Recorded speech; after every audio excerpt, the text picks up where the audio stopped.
ओम गं गणपते नमः। आइए सुनते हैं बृहस्पतिवार व्रत कथा। ओम नमो भगवते वासुदेवाय नमः। भारतवर्ष में एक प्रतापी और दानी राजा राज्य करता था। वह नित्य गरीबों और ब्राह्मणों की सहायता करता था। यह बात उसकी रानी को अच्छी नहीं लगती थी। वह न तो गरीबों को दान देती, न ही भगवान का पूजन करती थी और राजा को भी दान देने से मना किया करती थी।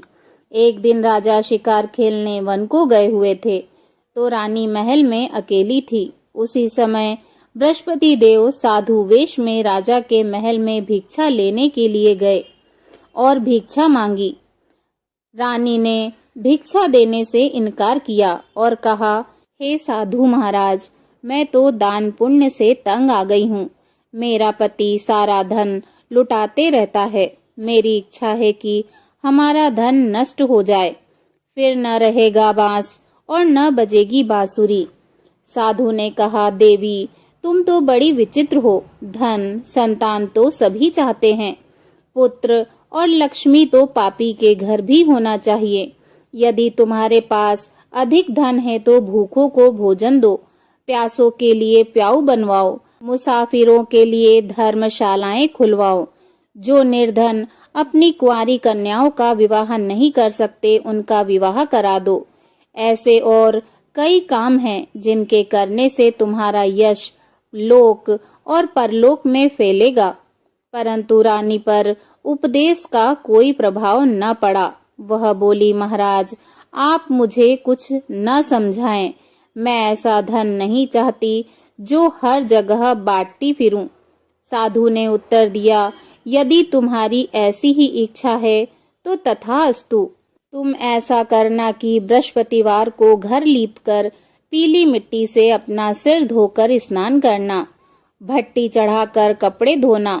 ऐसा करने से आपका सारा धन नष्ट हो जाएगा।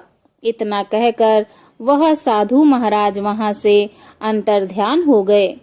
साधु के अनुसार कही बातों को पूरा करते हुए रानी को केवल 3 बृहस्पतिवार ही बीते थे कि उसकी समस्त धन संपत्ति नष्ट हो गई। भोजन के लिए राजा का परिवार तरसने लगा। तब एक दिन राजा रानी से बोला, हे रानी, तुम यहीं रहो, मैं दूसरे देश को जाता हूँ, क्योंकि यहाँ पर सभी लोग मुझे जानते हैं, इसीलिए मैं कोई छोटा कार्य नहीं कर सकता। ऐसा कहकर राजा प्रदेश चला गया। वहां वह जंगल से लकड़ी काट कर लाता और शहर में बेचता। इस तरह वह अपना जीवन व्यतीत करने लगा। इधर राजा के परदेश जाते ही रानी और दासी दुखी रहने लगी। एक बार जब रानी और दासी को 7 दिन तक बिना भोजन के रहना पड़ा, तो रानी ने अपनी दासी से कहा, हे दासी, पास ही के नगर में मेरी बहन रहती है। वह बड़ी धनवान है। तू उसके पास जा और कुछ ले आ, ताकि थोड़ी बहुत गुजर बसर हो जाए। दासी रानी की बहन के पास गई। उस दिन गुरुवार था और रानी की बहन उस समय बृहस्पतिवार व्रत की कथा सुन रही थी। दासी ने रानी की बहन को अपनी रानी का संदेश दिया, लेकिन रानी की बड़ी बहन ने कोई उत्तर नहीं दिया। तब दासी को रानी की बहन से कोई उत्तर नहीं मिला तो वह बहुत दुखी हुई और उसे क्रोध भी आया। दासी ने वापस आकर रानी को सारी बात बता दी। सुनकर रानी ने अपने भाग्य को कोसा। उधर रानी की बहन ने सोचा कि मेरी बहन की दासी आई थी, परंतु उससे मैं नहीं बोली, इससे वह बहुत दुखी हुई होगी। कथा सुनकर और पूजन समाप्त करके वह अपनी बहन के घर आई और कहने लगी, हे बहन, मैं बृहस्पतिवार का व्रत कर रही थी। तुम्हारी दासी मेरे घर आई थी, परंतु जब तक कथा होती है तब तक न उठते हैं और न ही बोलते हैं, इसलिए मैं नहीं बोली। कहो दासी, क्यों आई थी? रानी बोली, बहन, तुमसे क्या छिपाऊं, हमारे घर में खाने तक को अनाज नहीं था। ऐसा कहते कहते रानी की आंखें भर आई। उसने दासी समेत पिछले 7 दिनों से भूखे रहने तक की बात अपनी बहन को विस्तार पूर्वक सुना दी। रानी की बहन बोली, देखो बहन, भगवान बृहस्पति देव सबकी मनोकामना को पूर्ण करते हैं।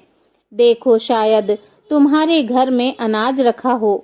पहले तो रानी को विश्वास नहीं हुआ, पर बहन के आग्रह करने पर उसने अपनी दासी को अंदर भेजा तो उसे सचमुच अनाज से भरा एक घड़ा मिल गया।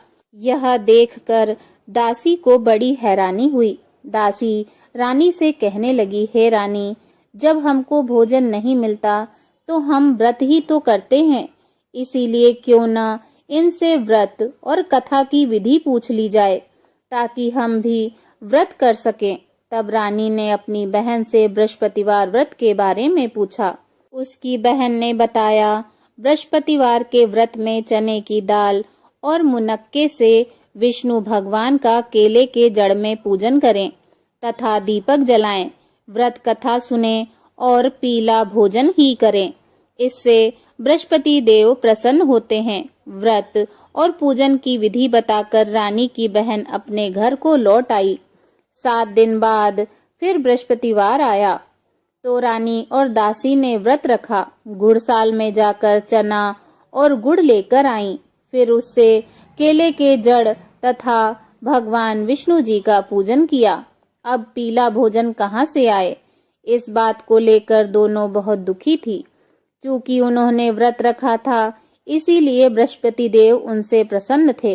इसीलिए वे एक साधारण व्यक्ति का रूप धारण कर 2 थालों में सुंदर पीला भोजन दासी को दे गए। भोजन पाकर दासी प्रसन्न हुई और फिर रानी के साथ मिलकर भोजन ग्रहण किया। उसके बाद वे सभी गुरुवार को व्रत और पूजन करने लगी। बृहस्पति भगवान की कृपा से उनके पास फिर से धन संपत्ति आ गई, परंतु रानी फिर से पहले की तरह आलस्य करने लगी। तब दासी बोली, देखो रानी, तुम पहले भी इसी प्रकार आलस्य करती थी। तुम्हें धन रखने में कष्ट होता था, इसी कारण सभी धन नष्ट हो गया, और अब जब बृहस्पति भगवान की कृपा से धन मिला है तो तुम्हें फिर से आलस्य होता है। रानी को समझाते हुए दासी कहती है कि बड़ी मुसीबतों के बाद हमने यह धन पाया है, इसीलिए हमें दान पुण्य करना चाहिए, भूखे मनुष्यों को भोजन कराना चाहिए और धन को शुभ कार्यों में खर्च करना चाहिए, जिससे तुम्हारे कुल का यश बढ़ेगा, स्वर्ग की प्राप्ति होगी और पितृ भी प्रसन्न होंगे। दासी की बात मानकर रानी अपना धन शुभ कार्यों में खर्च करने लगी, जिससे पूरे नगर में उसका यश फैलने लगा। बृहस्पतिवार व्रत कथा के बाद श्रद्धा के साथ आरती की जानी चाहिए। उसके बाद प्रसाद बांटकर उसे ग्रहण करना चाहिए। एक दिन राजा दुखी होकर जंगल में एक पेड़ के नीचे आसन जमाकर बैठ गया। वह अपनी दशा को याद करके व्याकुल होने लगा। बृहस्पतिवार का दिन था।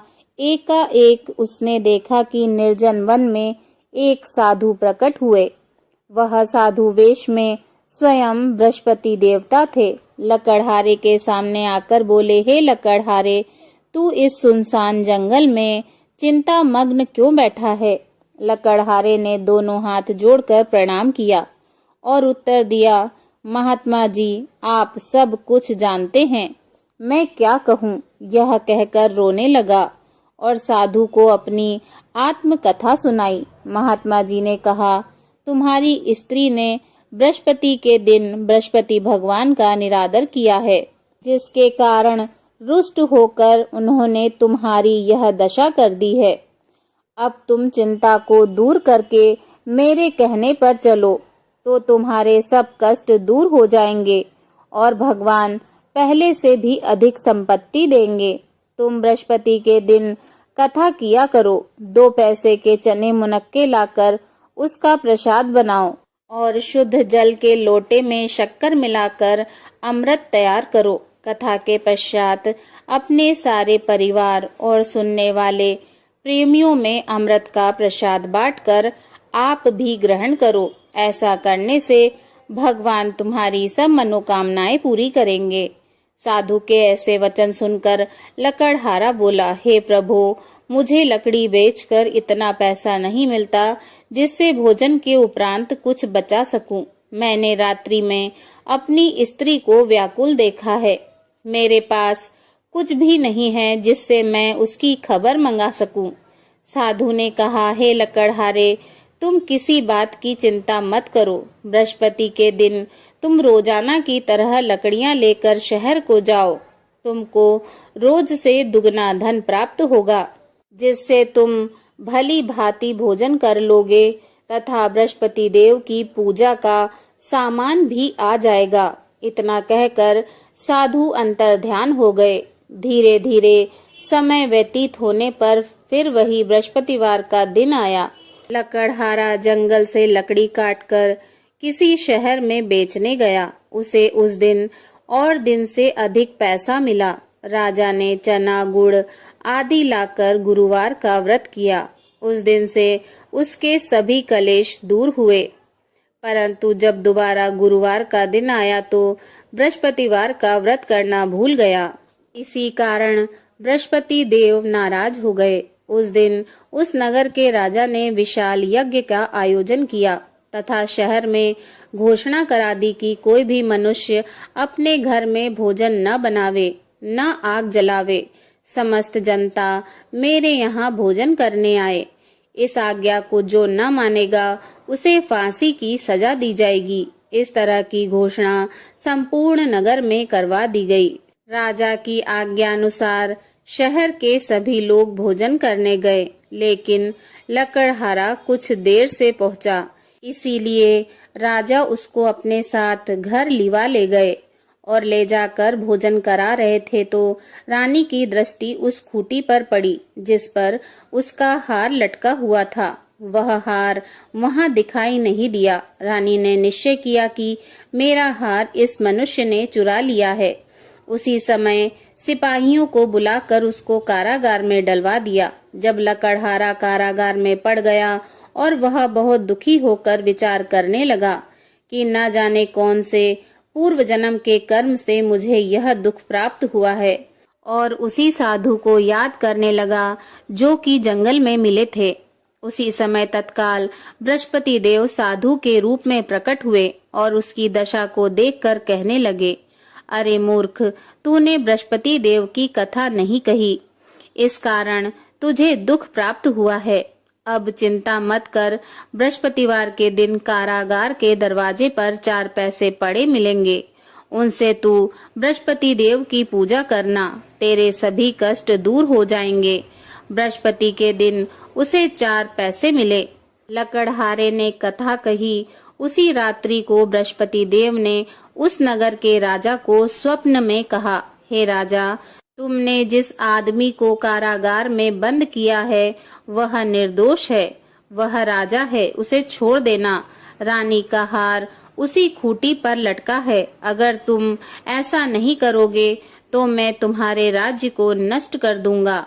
इस तरह रात्रि के स्वप्न को देखकर राजा प्रातः काल उठा और खूंटी पर हार देखकर लकड़हारे को बुलाकर क्षमा मांगी तथा लकड़हारे को योग्य सुंदर वस्त्र आभूषण देकर विदा कर दिया। बृहस्पति देव की आज्ञा अनुसार लकड़हारा अपने नगर को चल दिया। राजा जब अपने नगर के निकट पहुंचा तो उसे बड़ा आश्चर्य हुआ। नगर में पहले से अधिक बाग, तालाब, कुएं तथा बहुत सी धर्मशालाएं, मंदिर आदि बन गए हैं।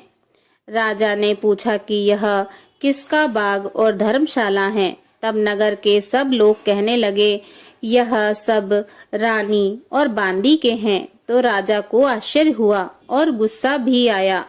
जब रानी ने यह खबर सुनी कि राजा आ रहे हैं तो उन्होंने बांदी से कहा कि हे दासी, देख, राजा हमको कितनी बुरी हालत में छोड़ गए थे।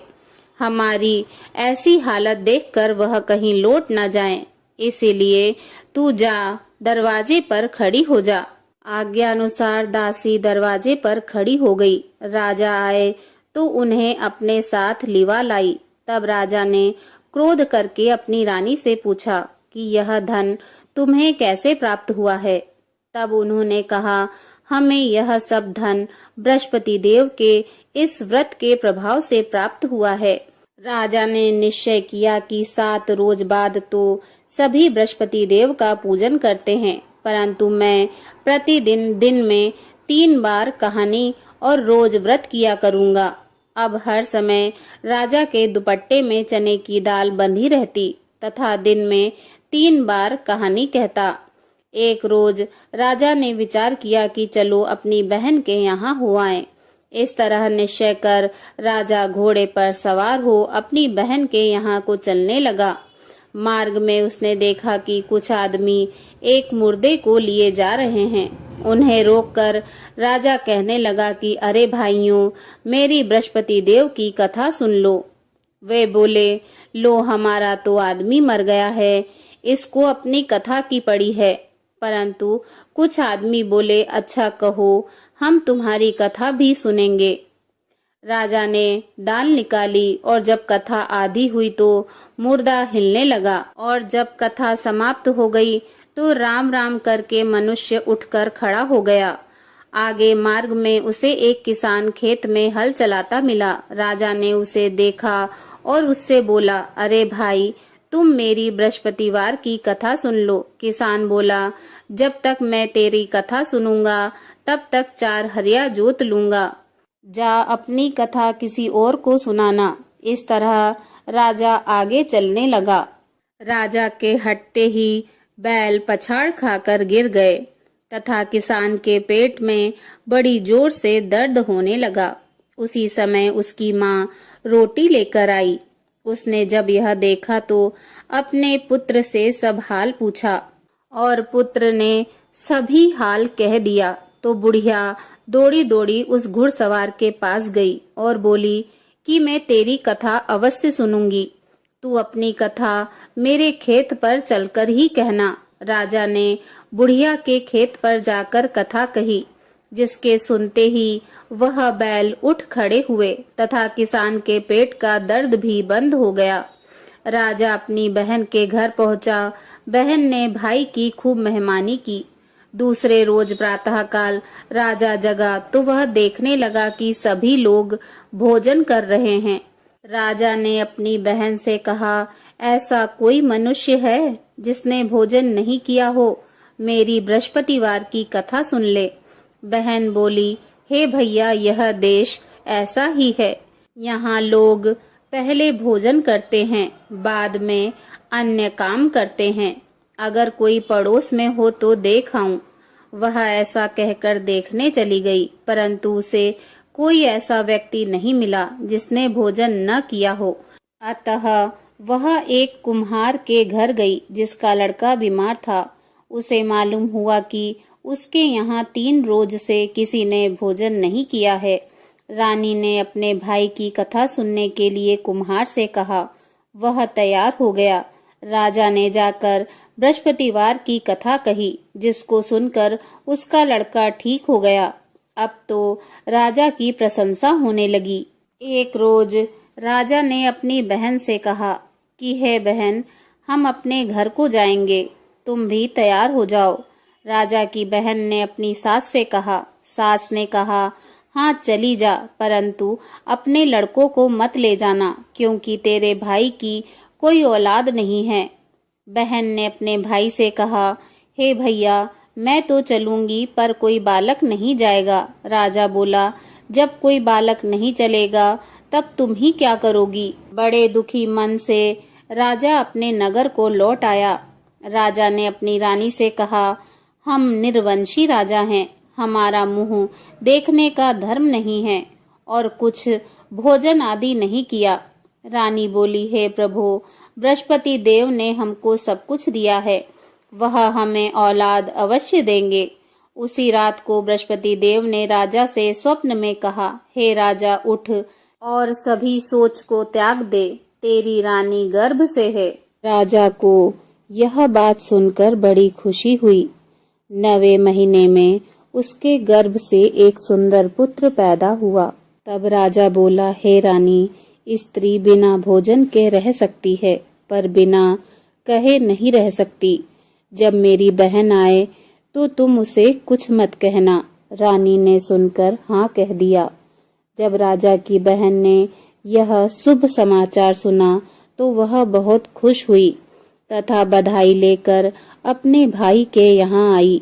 तभी रानी ने कहा, घोड़ा चढ़कर तो नहीं आई, गधा चढ़ी आई। राजा की बहन बोली, भाभी, मैं इस प्रकार से न कहती तो तुम्हें औलाद कैसे मिलती।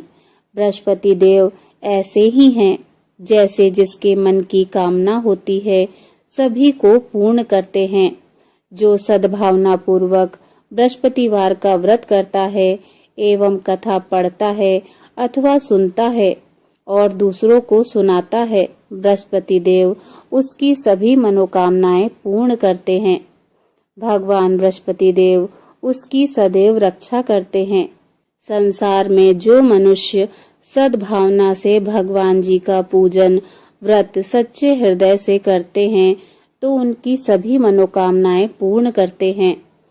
जैसी सच्ची भावना से रानी और राजा ने उनकी कथा का गुणगान किया तो उनकी सभी इच्छाएं बृहस्पति देव जी ने पूर्ण की थी। इसीलिए पूर्ण कथा सुनने के बाद प्रसाद लेकर जाना चाहिए। हृदय से उनका मनन करते हुए जयकारा बोलना चाहिए। बोलो बृहस्पति देव भगवान की जय। श्री हरि भगवान विष्णु जी की जय। बृहस्पति देव जी की दूसरी कथा। प्राचीन काल में एक ब्राह्मण रहता था। वह बहुत निर्धन था। उसके कोई संतान नहीं थी। उसकी स्त्री बहुत ही मलिनता के साथ रहती थी। वह न तो स्नान करती थी और न ही किसी देवता का पूजन करती थी। इससे ब्राह्मण देवता बड़े दुखी थे। बेचारे बहुत कुछ कहते थे किंतु उसका कुछ परिणाम न निकला। भगवान जी की कृपा से ब्राह्मण की स्त्री के कन्या रूपी रत्न पैदा हुआ। कन्या बड़ी होने पर प्रातः स्नान करके भगवान श्री हरि विष्णु जी का जाप व बृहस्पतिवार का व्रत करने लगी। अपने पूजन पाठ को समाप्त करके विद्यालय जाती तो अपनी मुट्ठी में जौ भर के ले जाती और पाठशाला के मार्ग में डालती जाती। जब ये जौ स्वर्ण के हो जाते तो लौटते समय उनको बिनकर घर ले आती थी।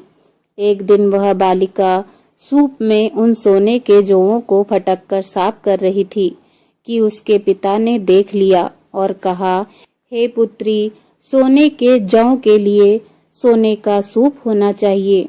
दूसरे दिन बृहस्पतिवार था। इस कन्या ने व्रत रखा और बृहस्पति देव से प्रार्थना करके कहा, मैंने आपकी पूजा सच्चे मन से की हो तो मेरे लिए सोने का सूप दे दो। बृहस्पति देव भगवान ने उसकी प्रार्थना स्वीकार कर ली।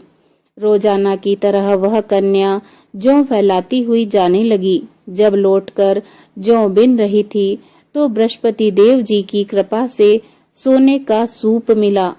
उसे वह घर ले आई और उसमें जौ साफ करने लगी, परंतु उसकी माँ का वही ढंग रहा। एक दिन की बात है कि वह कन्या सोने के सूप में जौ साफ कर रही थी कि उस समय उस शहर का राजपुत्र वहां से होकर निकला। इस कन्या के रूप और कार्य को देखकर मोहित हो गया तथा अपने घर आकर भोजन तथा जल त्याग कर उदास होकर लेट गया। राजा को इस बात का पता लगा तो अपने प्रधानमंत्री के साथ उसके पास गए और बोले, हे पुत्र, तुम्हें किस बात का कष्ट है? किसी ने अपमान किया है अथवा और कारण हो सो कहो, मैं वही कार्य करूंगा जिससे तुम्हें प्रसन्नता हो। अपने पिता की राजकुमार ने बातें सुनी तो वह बोला, मुझे आपकी कृपा से किसी बात का दुख नहीं है। किसी ने मेरा अपमान नहीं किया है, परंतु मैं उस लड़की से विवाह करना चाहता हूँ जो सोने के सूप में जौ साफ कर रही थी। यह सुनकर राजा आश्चर्य में पड़ गया और बोला, हे पुत्र, इस तरह की कन्या का पता तुम ही लगाओ, मैं उसके साथ तुम्हारा विवाह अवश्य कर दूंगा। राजकुमार ने उस लड़की के घर का पता बतलाया। तब मंत्री उस लड़की के घर गए और ब्राह्मण देवता को सभी हाल बताया। ब्राह्मण देवता राजकुमार के साथ अपनी कन्या का विवाह करने के लिए तैयार हो गए तथा विधि विधान के अनुसार ब्राह्मण की कन्या का विवाह राजकुमार के साथ हो गया। कन्या के घर से जाते ही पहली की भांति उस ब्राह्मण देवता के घर में गरीबी का निवास हो गया। अब भोजन के लिए भी अन्न बड़ी मुश्किल से मिलता था। एक दिन दुखी होकर ब्राह्मण देवता अपनी पुत्री के पास गए। पुत्री ने पिता की दुखी अवस्था को देखा और अपनी माँ का हाल पूछा। तब ब्राह्मण देवता ने सभी हाल कह सुनाया।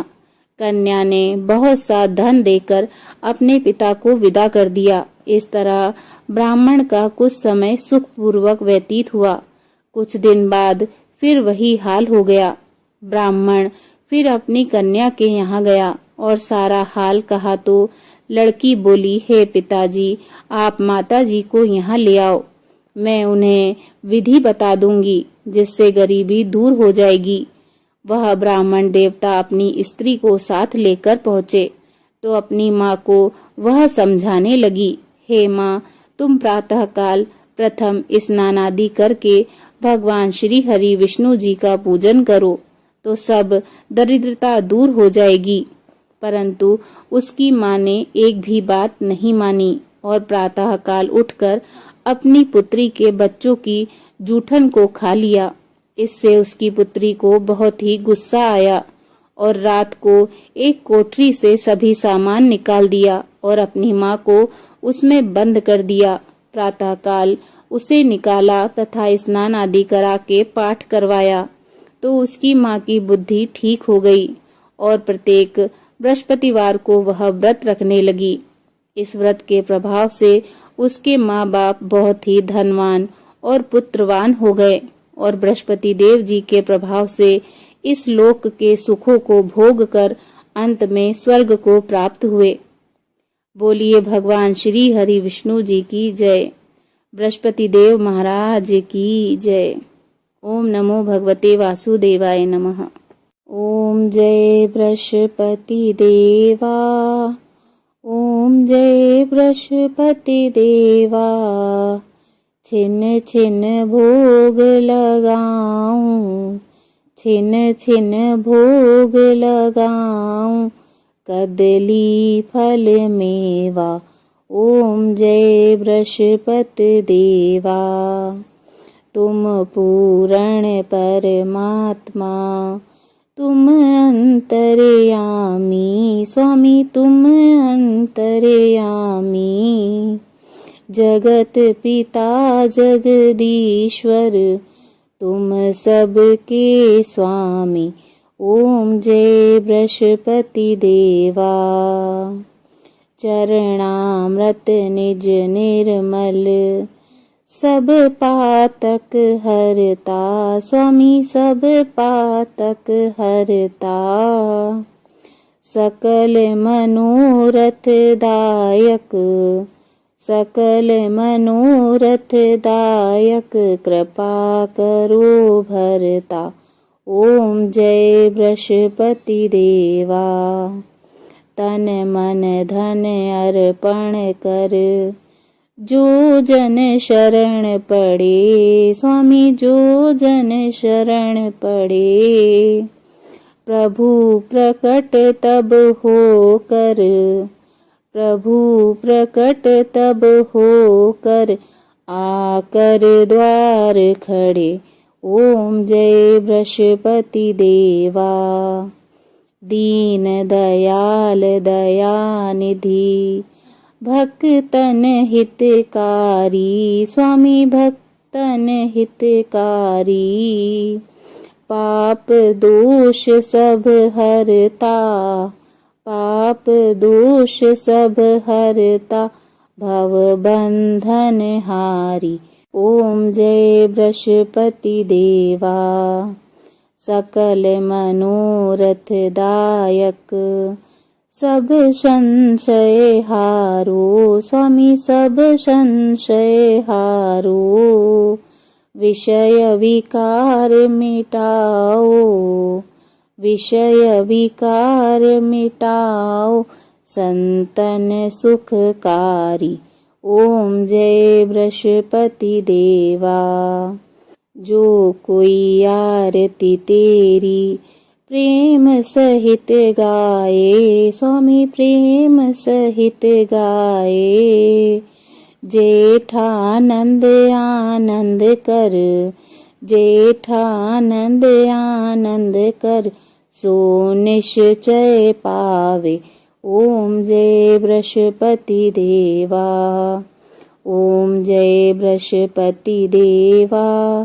स्वामी जय बृहस्पति देवा। छिन छिन भोग लगाऊं, कदली फल मेवा। ओम जय बृहस्पति देवा। बोलो बृहस्पति देव महाराज की जय। भगवान श्री हरि विष्णु जी की जय। ओम नमो भगवते वासुदेवाय नमः।